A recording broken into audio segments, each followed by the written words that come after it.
issued a severe thunderstorm warning for northwestern Burnham Parish in west central Louisiana, northern Newton County, and southeastern Texas until 4 p.m. Central Standard Time.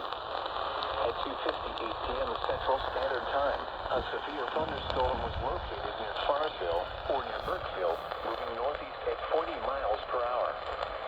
Hazard, 60 miles per hour in size hail. Source, indicated. Intact, hail damage to vehicles is expected. Expect wind damage to roofs, siding, and trees.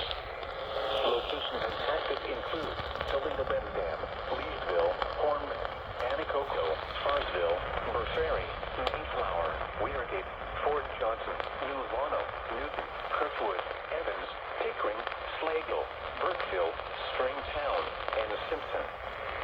For your protection, move to an interior room on the lowest floor of a building.